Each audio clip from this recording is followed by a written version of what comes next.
Hello students, welcome to my YouTube channel Sunita Srivastava Gyanshala.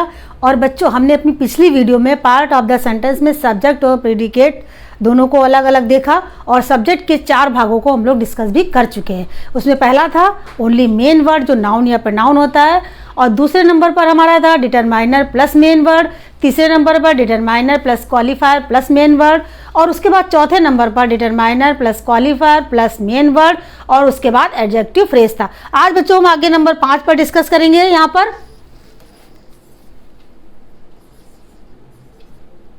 Infinitive, और number 6 पे हमारा होगा जिरंड, और नंबर 7 पे हमारा होगा इट। इसको हम यहाँ पर अच्छे से डिस्कस करेंगे। तो सबसे पहले हम लोग इन्फिनेटिव देख लेते हैं। यहाँ पर एक एग्जाम्पल ले लेते हैं।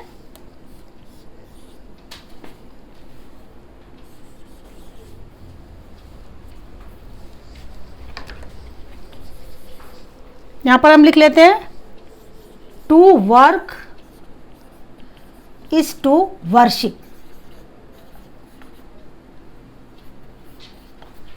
यहाँ पर देखिए बच्चों, टू और वर्क ये दो चीजें हैं। यहाँ से तो हमारा प्रेडिकेट शुरू हो जाता है। टू और वर्क दो चीजें। यहाँ पर आप देखिए टू लगा है और वर्क लगा है, यानी वर्ब की फर्स्ट फॉर्म। तो यहाँ पर टू और वर्क जो है मिलकर, यानी टू और वर्क की फर्स्ट फॉर्म जो होती है वो मिलकर यहाँ पर एक सब्जेक्ट का कार्य करते हैं। तो टू वर्क यहाँ पर क्या हो गया? टू वर्क यहाँ पर सब्जेक्ट हो गया। इसी तरीके से हम दूसरा हमारा जो है जिरंड, उसको हम देख लेते हैं।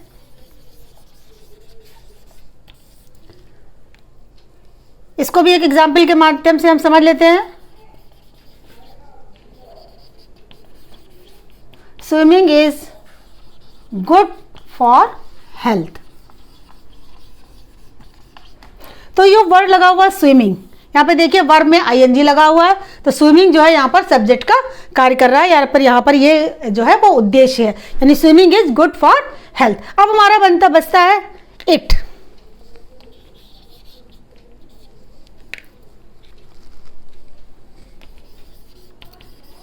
It was cold night.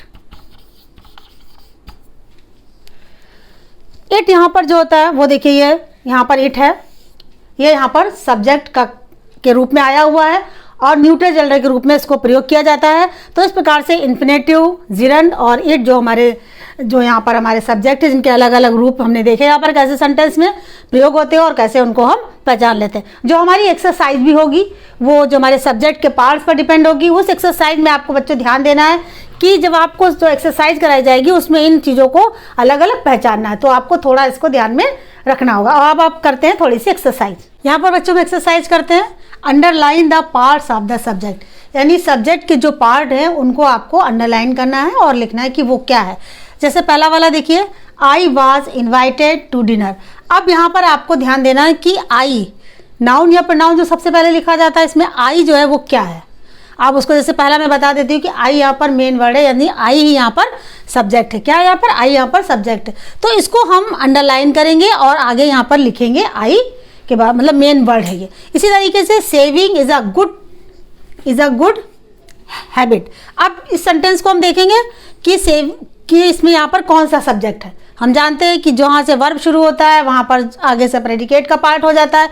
तो अब हमें यहाँ पर देखना है और उसको आगे अंडरलाइन करके लिखना है। फिर my mother is a religious lady, इसमें भी आपको इसी तरीके से करना है। लेकिन सारे सेंटेंसेस में आपको एक बात को ध्यान रखना है कि जो सब्जेक्ट के पार्ट है उनके आपको नाम लिखना है, कि डिटरमाइनर है, कि क्वालिफायर है, कि एडजेक्टिव फ्रेज है, कि वो जिरंड से शुरू हुआ है, किस तरीके से है, तो वो आपको नोट करना है, लिखना है आगे। To obey our parents is our duty, इसमें आपको छांटना है। देखिए ये सेंटेंस टू से स्टार्ट हुआ है और यहाँ वर्ब की फर्स्ट फॉर्म है, तो आपको समझना है कि यहाँ पर सब्जेक्ट क्या होगा। The girl at the desk is writing on ऐसे।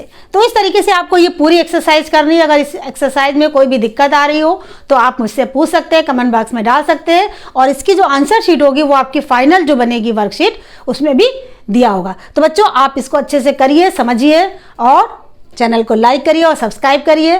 थैंक यू बच्चों।